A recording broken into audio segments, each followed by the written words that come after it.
Mazmur pasal 81 ayat 9, firman Tuhan mengatakan demikian.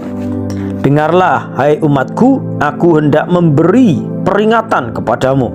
Hai Israel, jika engkau mau mendengarkan aku. Suara Anak Suporyo hari ini dengan judul Apa yang kita dengar itu menentukan. Mendengar merupakan bagian yang sangat penting dalam kehidupan dan pertumbuhan rohani orang percaya. Iman yang kita miliki dimulai dari mendengar. Perhatikan Roma pasal 10 ayat 17. Kebenaran yang pertama, Mazmur ini merupakan seruan bagi bangsa Israel untuk mendengar. Karena mendengar adalah dasar bagi bangsa Israel untuk masuk ke dalam ketetapan Allah dan syarat untuk dapat menghayati perjanjian antar Allah dengan mereka. Perhatikan ayat 6 sampai 11. Secara perjanjian antara Allah dengan mereka diawali dengan perintah untuk mendengar. Perhatikan Ulangan 6 ayat 4. Mendengar Tuhan dan firman-Nya adalah syarat masuk dalam dimensi keilahian dan keterhubungan dengan Tuhan. Kebenaran yang kedua, tetapi di sepanjang sejarah Israel secara berulang-ulang terjadi penolakan untuk mendengar. Perhatikan ayat 12. Bagi bangsa Israel, menolak untuk mendengar Tuhan adalah sama dengan menolak kuasa Tuhan. Dan itu berarti menolak keselamatan yang Tuhan berikan bagi mereka. Perhatikan ayat 13 sampai 17.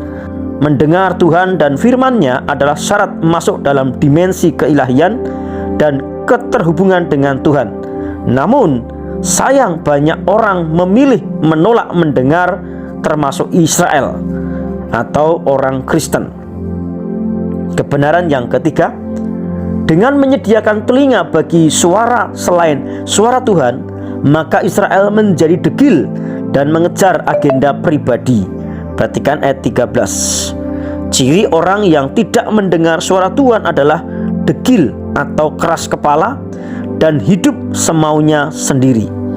Kebenaran yang keempat, ketika Israel mendengar Tuhan dan firman-Nya, maka ada sukacita dan sorak-sorai.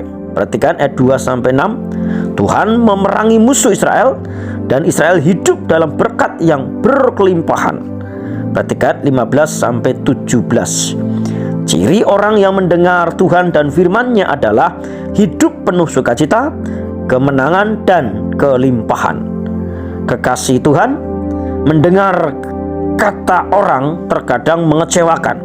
Oleh sebab itu, dengarkan firman Tuhan yang pasti menerima penghiburan. Ingat, apa yang kita dengar itu menentukan. Hari ini saya mendeklarasikan, Roh Kudus memenuhi kita sehingga kita memiliki pilihan yang tepat, yaitu mendengar suara Tuhan. Haleluya.